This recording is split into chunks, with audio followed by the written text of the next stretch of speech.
अस्सलाम वालेकुम नाज़रीन, मैं हूं राना मतलाल और आप देख रहे हैं यूट्यूब चैनल आरएमटी टीवी। देखिए बेटा, आपके पास बच्चे जो गलतियां करके आते हैं पेपर के अंदर और बच्चा ये कहता है कि पेपर तो मैं पूरा हल करके आया हूं और मेरे बहुत अच्छे नंबर आने चाहिए, लेकिन जब रिजल्ट आता है तो उसकी जो एक्सपेक्टेशन होती है उस पर रिजल्ट नहीं आता। उसकी रीज़न क्या है? क्या आया कि उसने पेपर पूरा अटैम्प्ट नहीं किया, क्या उसने ब्लैक मार्कर ब्लू मार्कर या उसको यूज़ नहीं किया, क्या उसने पेपर के अंदर कौन से ऐसे मिस्टेक किए हैं जिनकी वजह से बहुत बड़ा नुकसान हो सकता है।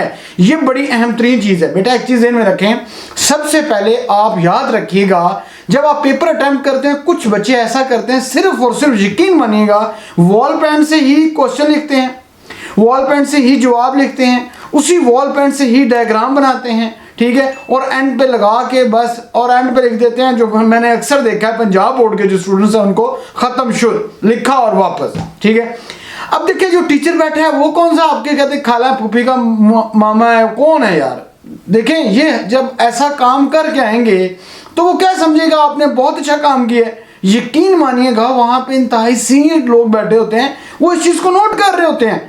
तो लिहाजा सबसे पहले अहम तीन चीज ये होती है कि आप ब्लैक मार्कर से ब्लू मार्कर से क्वेश्चन लिखें। जब आप ये काम करते हैं और उसके बाद आप एक रीजनेबल आंसर लिखते हैं तो यकीन मानेगा आपके मार्क्स ज्यादा आने के चांस होते हैं। लेकिन एक बच्चा क्या करता है, पूरे का पूरा सब कुछ लिख के आ जाता है, तो टीचर क्या काम करता है, सिर्फ एक काम होता है, इररेलेवेंट काट के IR लिख देता है, यानी कि ये इररेलेवेंट है। लेकिन फेडरल बोर्ड की अगर बात कर ली जाए तो फेडरल बोर्ड के अंदर तो ऐसा कुछ भी नहीं है, उन्होंने ये सिस्टम ही खत्म कर दिया। उन्होंने एक बाकायदा तौर पे जो क्वेश्चन नंबर है बताया गया, जो एक क्वेश्चन नंबर होगा, नंबर जैसे 4 है, जो आंसर शीट होगी उसके ऊपर नंबर 4 लिखा होगा, आपने वहां का आंसर वहीं लिखना है और उसमें 14 लाइंस दी जाती हैं, उसके अंदर अंदर आंसर लिखना है, इससे ज्यादा आंसर आपने नहीं लिखना। वो जो आंसर क्वेश्चन देते हैं वो उस किस्म का होता है कि उसका जो जवाब होता है उन्हीं 40 लाइंस के अंदर ही आता है। अब आप देख के तो कहेंगे सर ये तो इतना बड़ा टॉपिक है और ये कैसे 14 लाइंस में आएगा। बेटा उसका मेन पॉइंट लिखना होता है। जैसे O लेवल A लेवल के जो स्टूडेंट्स हैं वो जो पेपर करते हैं तो उसके मेन पॉइंट्स लिखते हैं, तो इस तरीके से आपने भी इसमें मेन पॉइंट लिखना है और पेपर तो ऐसा लो बेस है। लेकिन एक सबसे बड़ी मिस्टेक करते हैं, यकीन मानिएगा टीचर जहां पे आपके नंबर काट सकता है वो ये है। देखें सबसे पहले जो बच्चा क्या करता है, एक लाइंस नहीं लगाते। पंजाब बोर्ड के अगर स्टूडेंट्स की बात देखी जाए तो बहुत से ऐसे स्टूडेंट्स होते हैं जो आपके पास जो मार्जिन लाइन होती है वो लगाते ही नहीं। अब बच्चे ने मार्जिन लाइन नहीं लगाई एक बार, उसके बाद सबसे बड़ी दूसरी मिस्टेक क्या करता है, क्वेश्चन नंबर लिखा 6, अब क्वेश्चन नंबर के ऊपर लिया हुआ है क्वेश्चन नंबर 6 लिखा हुआ है, ठीक है। अब वो क्या करेगा, अब उसको पहला सवाल तो अच्छी तरह आता है, सेक्शन B लिखा उसने, लिखने के बाद उसको अपने तौर पे जो आंसर शीट होती है उस पर क्वेश्चन नंबर 1 लिख देता है, क्योंकि वो सबसे पहला सवाल करने लगता है। जब टीचर पेपर चेक करने लगता है, क्वेश्चन सामने होता है, ठीक है, और आपकी आंसर शीट सामने होती है, देखता है क्वेश्चन 1, उधर से क्वेश्चन नंबर जब 1 को देखता है कहता है यार ये तो क्वेश्चन नंबर 1 नहीं है, ये तो 6 है। अब उसके बाद जब उसको प्रॉब्लम होती है ना ढूंढने में, तलाश करने में, ये देखिए अच्छा ये आंसर यहाँ पे, तो यकीन मानिएगा वो नहीं देखेगा आपके पेपर के अंदर आपने इतना अच्छा किया बुरा किया, वो कहता है यार इसको यही समझ नहीं आ रही, ये 9वीं 10वीं 12वीं 13 साल 14 साल से पढ़ के इसने यही हासिल किया है, वो आपके फौरन नंबर काटना शुरू कर देगा। जहां पे आपकी मामूली सी मिस्टेक होगी जो इग्नोरेबल होगी, जिसको वो इग्नोर नहीं करेगा, वो आपकी बड़ी मिस्टेक कंसीडर करके सर्कल लगा के उसको कहेगा भाई अच्छा फिर अगर ये काम है तो फिर ये ले।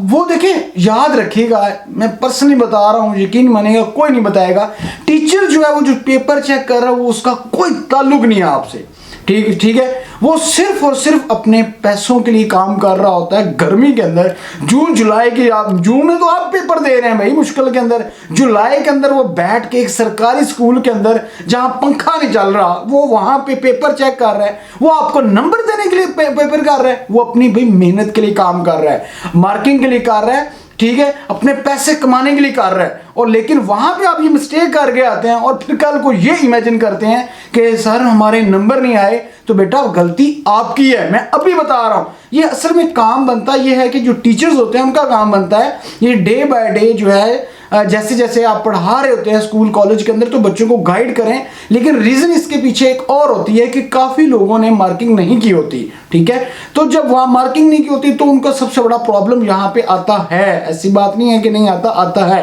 तो अब आप पे है बेटा, आपने इस मुख्तसर टाइम के अंदर 3 घंटे के अंदर अपने पूरे साल की जो मेहनत होती है उसको लिखना होता है। ये बड़ी अहम तरीन चीज़ है, ये बड़ी ज़िंदगी का। कुछ लोग तो इसको इंतहाई नॉन सीरियस लेते हैं, समझ रहे होते हैं वो यार हमें तो पता है, बड़े ओवर कॉन्फिडेंस होके जाते हैं और उन्हीं का बेड़ा गर्क हो रहा होता है। इसलिए इसको बड़ा अहम लें, चाहे वो 9th का स्टूडेंट्स है, चाहे वो 10th का है, चाहे वो फर्स्ट ईयर का है, चाहे सेकेंड ईयर का है, चाहे ओ लेवल, चाहे ए लेवल, चाहे आपके पास MSc है, BSc है, यूनिवर्सिटी का है।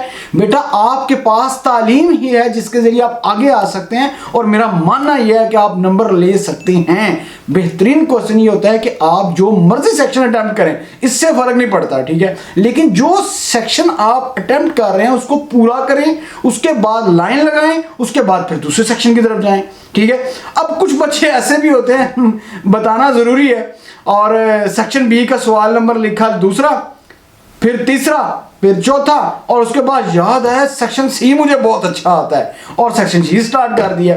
सेक्शन सी के 2 3 4 साल सवाल किए, नहीं नहीं नहीं मुझे सेक्शन लॉन्ग डी जो है उसका पार्ट बहुत अच्छा आता है, फिर वो शुरू कर दिया। वो भाई मिस्टेक बड़ा मसला होता है। इस तरीके से जब आप पेपर करेंगे तो मैं पहले बता चुका हूं आपके बहुत ज्यादा मार्क्स कट सकते हैं। आप टीचर के लिए आसानी पैदा करें, वो आपके नंबरों में आसानी पैदा करेगा, ये मेरा दावा है। मैं 6-7 साल से मार्किंग कर रहा हूं, मुझे पता है जो टीचर है वो किस लिए क्या सोचता है, वो क्या चाहता है, वो किस तरीके से कहता है कि मेरे पास पेपर है। कुछ बच्चे यकीन मानेगा बड़ी तरतीब के साथ, बहुत खूबसूरती के साथ क्वेश्चंस लिखते हैं, फिर उनका आंसर लिखते हैं और बड़ा रीजनेबल आंसर लिखा होता है, मेन पॉइंट लिखा होता है। उन्होंने कोई इतनी खास इंतहाई बड़ी बड़ी एक्सप्लेनेशन नहीं दी होती, पूरे पूरे पेज नहीं भरे होते, मुख्तसर सा जवाब और मेन पॉइंट लिखा होता है।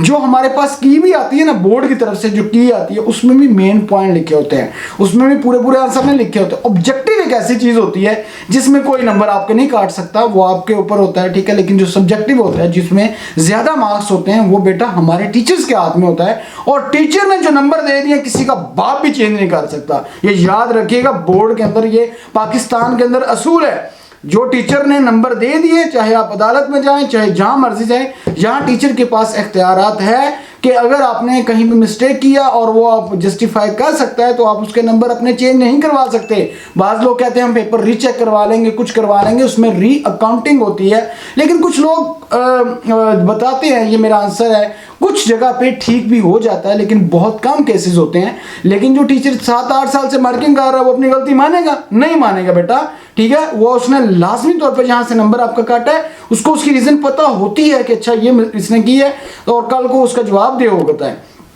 इसलिए आपने गलतियां नहीं करनी, अभी से तैयारी करनी है, टाइम बाकी है। और मेरा मानना यह है कि अभी से तैयारी करें, इंशाल्लाह तमाम स्टूडेंट पास होंगे, यकीन मानेगा, चाहे पंजाब बोर्ड के, चाहे फेडरल के और चाहे ओवरसीज पाकिस्तानी हैं, जितने भी हैं सिर्फ मेहनत करें, दिन रात कोशिश करें, ठीक है। अपना एक शेड्यूल तैयार करें, अकॉर्ड देखें, जब आप शेड्यूल के अकॉर्डिंग चलेंगे तो मेरा मानना यह है कि आप नंबर ले सकते हैं।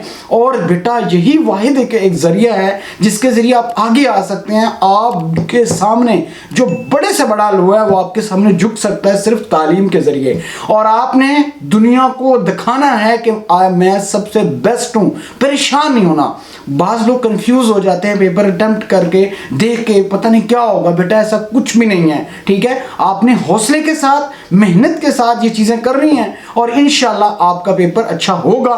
और मेरी दुआ है कि अल्लाह ताला तमाम स्टूडेंट्स को पास करें जो इंप्रूवमेंट देना चाहते हैं, जो सप्ली देना चाहते हैं और जो आगे जिस भी यूनिवर्सिटी में जिनका ड्रीम है वो आपको मिलेगा। लेकिन शर्त यह है कि अभी टाइम बाकी है, इसको गेन करें। अब तक के लिए इतना ही, अपना ख्याल रखिएगा, लेकिन लास्ट में हमारे चैनल का भी ख्याल रखिएगा। Thank you very much.